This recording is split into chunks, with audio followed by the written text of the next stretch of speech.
Physics അത്യാവശ്യം ടഫായിരുന്നു. ഈ വർഷമാണ് നീറ്റ് ചെയ്തതെന്ന് വെച്ചാൽ ഞാൻ എക്സാം ഹാളിൽ നിന്ന് ഉറപ്പായിട്ട് സ്റ്റക്കാവും. എൻ്റെ ലൈഫ് ഡിസിഷൻസ് മൊത്തം അവിടെ നിന്ന് ആലോചിക്കും. ഞാൻ ഇത്രയും കാലം എന്തിനാണ് എൻ്റെ ലൈഫ് സാക്രിഫൈസ് ചെയ്ത്, എൻ്റെ സമയം പോലും ഞാൻ ഈ നീറ്റ് എക്സാമിന് വേണ്ടി കൊടുത്തത്.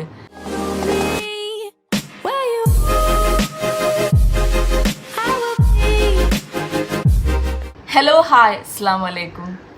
എന്താണെടാ എല്ലാവരും സങ്കടപ്പെട്ടിരിക്കുകയാണോ എക്സാമൊക്കെ കഴിഞ്ഞിട്ട്? എക്സാമിൻ്റെ ആ ഒരു ഇതൊക്കെ കഴിഞ്ഞ് എല്ലാവരും വീട്ടിലെത്തിയിട്ടുണ്ടാവും. റിലാക്സ് ചെയ്യാൻ വേണ്ടിയിട്ടുള്ള ഒരു മൂഡിലായിരിക്കും ശരിക്കും എക്സാമിൻ്റെ മുന്നേ നിങ്ങൾ കുറേ കാര്യങ്ങൾ പ്ലാൻ ചെയ്തിട്ടുണ്ടാവും.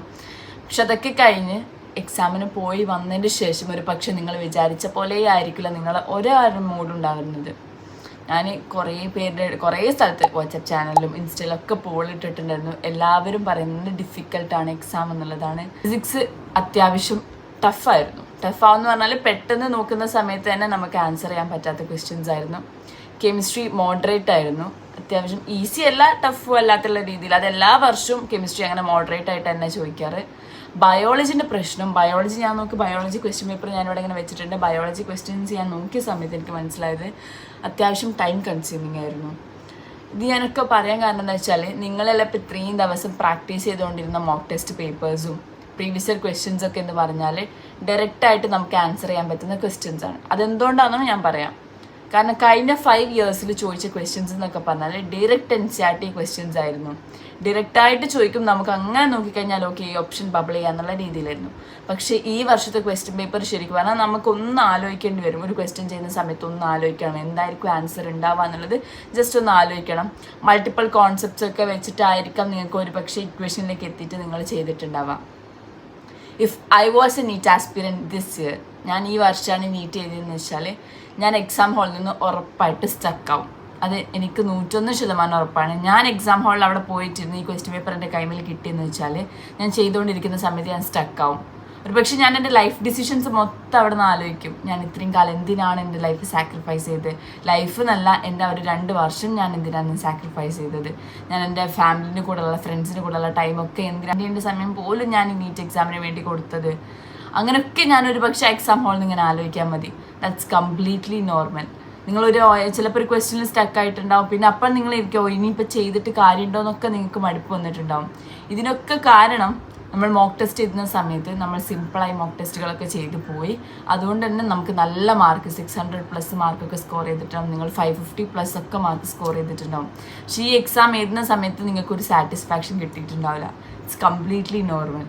അത് കഴിഞ്ഞ് എക്സാം ഹാളിൻ്റെ പുറത്തിറങ്ങുന്ന സമയത്ത് നിങ്ങൾ പ്രതീക്ഷിച്ച അല്ലെങ്കിൽ ഒരു ഫുൾ മാർക്ക് പ്രതീക്ഷിച്ച് പോയ ആൾ അല്ലെങ്കിൽ 700 പ്രതീക്ഷിച്ച് പോയ ഒരാൾക്ക് അതിനേക്കാളും കുറഞ്ഞ മാർക്കാണ് കിട്ടിയത് നമുക്ക് ഏകദേശം മനസ്സിലാവുമല്ലോ ക്വസ്റ്റ്യൻ ചെയ്യുമ്പോൾ. അപ്പം തന്നെ നമുക്ക് ഫുള്ളി ഉള്ളിലൊരു സങ്കടം വന്ന് ഇനി ഞാനിതൊക്കെ ചെയ്തത് വെറുതെ ആയോ, ഇത്രയും കാലം പഠിച്ച് വെറുതെ ഒക്കെ തോന്നിയിട്ടുണ്ടാവും. നിങ്ങൾ എക്സാം ഹാളിൽ ഇറങ്ങുന്ന സമയത്ത് നിങ്ങളുടെ കണ്ണിൻ്റെ ഉള്ളിൽ നിന്ന് കണ്ണുനീര് വന്നിട്ടുണ്ടാവും. അതും ഒരു നോർമലായിട്ടുള്ള കാര്യമാണ്. ഇനി ഒരു കാര്യം കൂടി എനിക്ക് പറയാനുണ്ട്. ഒരു പോൾ ഇട്ടപ്പോൾ ഞാനിപ്പോൾ ഒരു 4000 കുട്ടികൾ അതിൽ വോട്ട് ചെയ്തെന്ന് വെച്ചോ, അതിലൊരു 3000 സ്റ്റുഡൻസും പറഞ്ഞത് ഡിഫിക്കൽട്ടായിരുന്നു എക്സാം എന്നാണ്.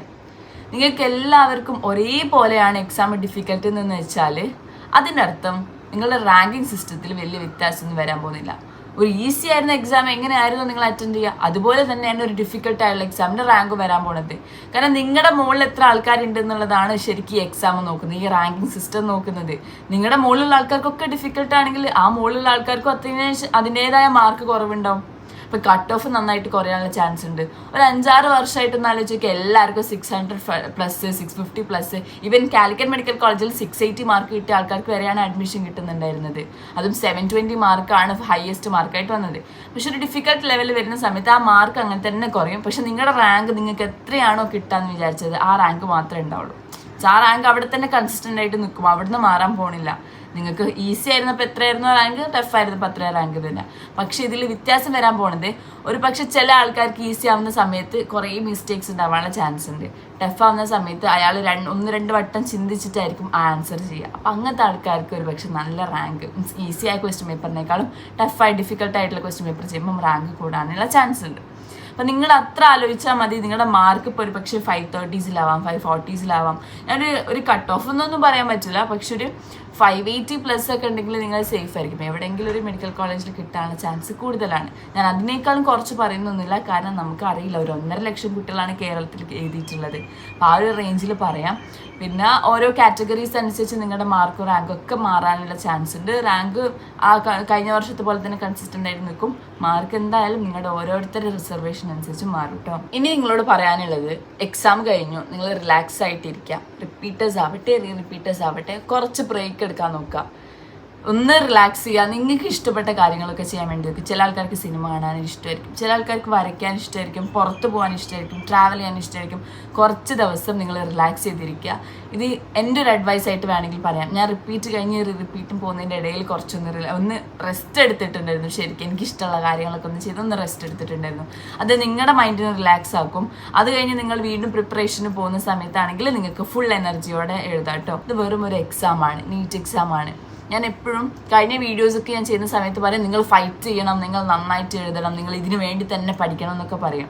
പക്ഷേ ഈ ഒരു സാഹചര്യത്തിലല്ല, എക്സാം കഴിയുമ്പോൾ ഞാൻ എപ്പോഴും പറയാറുള്ളതാണ്, നീറ്റ് എക്സാം എന്ന് പറഞ്ഞാൽ ഒരു കോമ്പറ്റീറ്റീവ് എക്സാമാണ്. അത് നിങ്ങളുടെ ലൈഫിനെ ഡിറ്റർമിൻ ചെയ്യുന്ന ഒരു എക്സാം ഒന്നുമല്ല. നിങ്ങളുടെ ലൈഫിൽ ഒരു ടേണിംഗ് പോയിന്റ് ആകും ഒരു പക്ഷേ നിങ്ങൾക്ക് MBBS ജോയിൻ ചെയ്യാം. പക്ഷെ അത് മാത്രമല്ല നിങ്ങളുടെ ഈ ഒരു ഓപ്പർച്യൂണിറ്റി ആയിട്ട് കിടക്കുന്നത്. നിങ്ങൾക്ക് ഇഷ്ടം പോലെ ഓപ്പർച്യൂണിറ്റി ഉണ്ട്.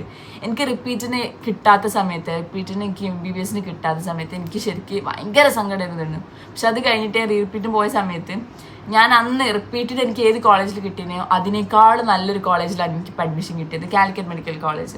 അപ്പോൾ ഞാൻ അന്ന് ആലോചിച്ചത്, ഓക്കെ, ഒരു സാധനം നമുക്ക് കിട്ടിയിട്ടില്ലെങ്കിൽ അതിനേക്കാൾ നല്ലൊരു സാധനം, ഒരു ഹയറായിട്ട്, ഒരു അടിപൊളിയായിട്ട് സാധനം, നമ്മൾ പ്രതീക്ഷിക്കുന്നതിനേക്കാളും അടിപൊളിയായിട്ടുള്ളൊരു സാധനം നമുക്ക് വെയിറ്റ് ചെയ്യുന്നുണ്ടാവും. അത് ഒരുപക്ഷെ എഡ്യൂക്കേഷൻ്റെ കാര്യത്തിലാവാം, അല്ലാതെ വേറെ എന്ത് കാര്യത്തിലാവാം.